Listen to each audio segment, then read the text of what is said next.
Domlajoq, savolim bu men изори мард бучулаки пош поин хурдомнаш дар кор ния? Хайр. Амина мо барзада намоз мехонем, як кас мо гуфт ки мен барзада хондан мумкин не. Чунки унҷа бо шайтон ворид мешавад, унҷои барзадагӣ бар. Ҳамин гапанда асос шо ё не? Аслан бояд изор аз шитоланги по ба поён нафурояд. Хосатан дар намоз. Дар намоз далели махсус омадагӣ аст ки мусбил намозаш қабул намешавад, бо ҳамин лафзам омадагӣ аст.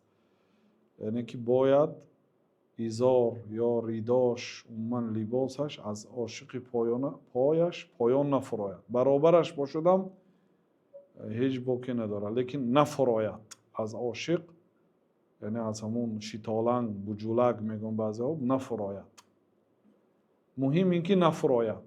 аммо барои барзадан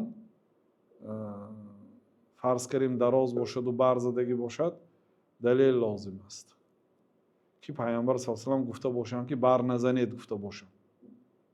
ҳамин хел далел пешниҳод кунад, қабул мекунем.